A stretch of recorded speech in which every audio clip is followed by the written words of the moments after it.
education, culture, economy, and name it.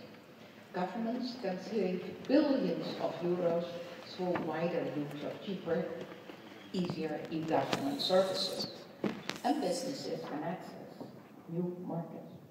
And second, we need to invest in a digital single market with high-speed broadband for all.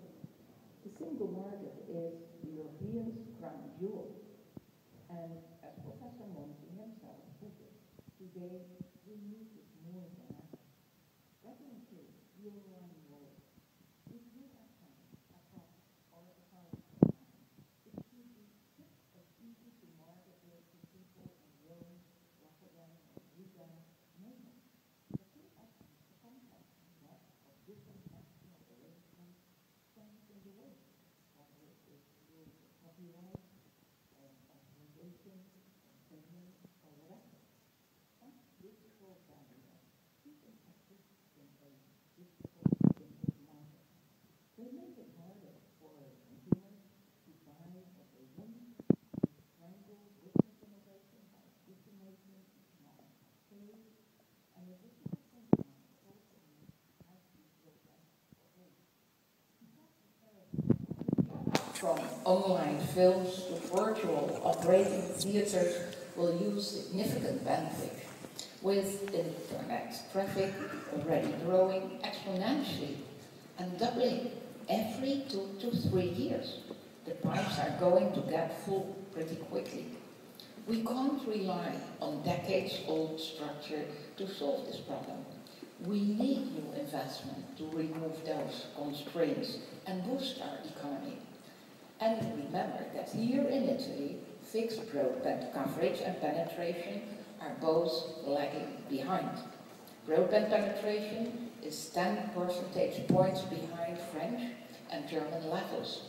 And that broadband gap is equivalent to missing out 1% to 1.5% of GDP. And the third thing we need is to continue to invest in innovation. All the great benefits of ICT, new technologies enabling new tools and new techniques, have not come about by accident, but through research and innovation, the main drivers of future productivity and growth. And here I need help. We are between us, so I can say it all is spoken. It is a secret still, for it isn't yet a decision. But I need your help, and that is that plans are there. And I'm not talking about Horizon 2020, but I'm talking about budget for next year, 2013.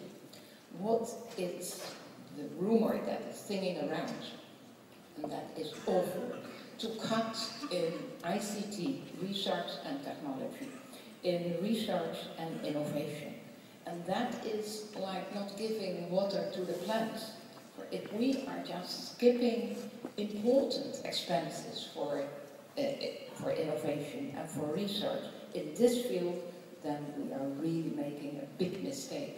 So everybody, also in industry and in academia, should raise their voice and say, never ever skip that path. But through research and innovation, the main drivers of future productivity and growth should get more instead of getting less. In future, we will need to continue that investment and continue that innovation. Why do we need all the investment in ICT? That is a question that could be said. Because in almost any sector, from transportation to tourism to television, our businesses are going digital. And in the future, companies will want to set up only a connected economy with access to broadband, with digitally literate talent pool, and with easy access to a single market with a single rule book. And already where those conditions aren't met, Europe's small businesses are feeling the squeeze. And already we need to fight to keep Europe an attractive place for multinationals to invest against tough competition from Silicon Valley, from India, from the People's Republic of China. And that is why I am delighted by the emphasis taken by the Italian government. I welcome the Italian digital agenda, taking further our European vision And I welcome the emphasis the government rightly places on the digital single market. And I welcome the investment Italy is making in new connected initiatives, like nearly €1 billion towards small cities. Excellent initiative. But from my perspective, there are 4 things we need to watch out for in particular. Number 1, we need stable European public funding for ICT research and innovation. And already Italy sees the benefit of significant EU ICT funding. Nearly 1,000 projects, over €500 million. And our proposal for the next generation of EU research funding, Horizon 2020, would build on that and assure that we invest in the future, benefiting not just Italy, but all of Europe, but also 2013. Keep that line in mind. Our scientists would be able to model ever more complex experiments on high-performance computers. Our manufacturers would get super fast, high-quality, zero-fault processes delivered by photonics. And new e-health services could help older people stay active and independent for longer. And bear in mind that this last is a hugely growing market, indeed aging population. Within 30 years, over 1 in 3 Italian adults is likely to be over 65. And with Horizon 2020, we could create a European research area, the envy of the world. And we can assure Europe doesn't miss a trick in the digital agenda. And second, we need a sound telecoms market, a stable framework that promotes consumer choice, while providing the incentives for the private sector to invest and to innovate.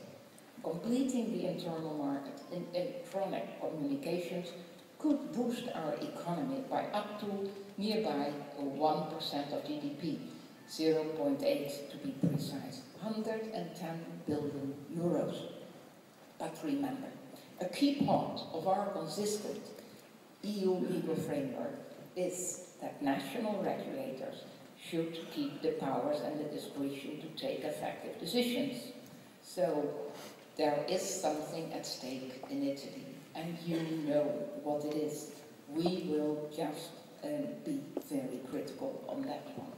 Third, sometimes the private sector seems unwilling to get involved in broadband projects.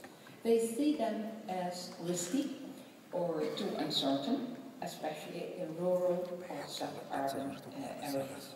Support from the EU's proposed Connecting Europe facility could give them extra assurance that investing in high-speed broadband is safe and that it is profitable.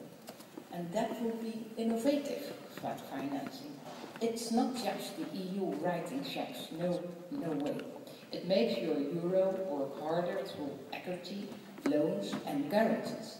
And it is about reducing perceived risk to crowd in private finance. And not just from the usual suspects of telecom companies, but from anyone who, like me, realizes that broadband is a sound investment in tomorrow's technology. And altogether, it is about securing leverage so that just over 7 billion euros of EU money could fund over 50 billion of broadband investment across Europe. That is the kind of European added value, and that is what we are looking for. Fourth, and I'm nearby at the end, for those not yet online, every EU country needs a digital champion. And it's not only a government that is a digital champion. For you, your government performs as a digital champion. But I'm thinking of those who have already a person in which it's not a political figure, but it is a person who has the confidence of everybody, of industry, of the universities, and of just the citizens. And those champion models, and we see it working in Romania, we see it working in, for example, UK. It's great and it's coming closer to the citizens. Together, they can ensure our people that the tools to deliver opportunities are there to pick up, and that our businesses have the networks and the frameworks to stay ahead of the global pack. We, in the digital age, we should stay connected, and that is what it should be, a competitive continent with a lot of challenges and with a lot of blessings also for the people. But please keep everybody united, every Italian digital. Thank you.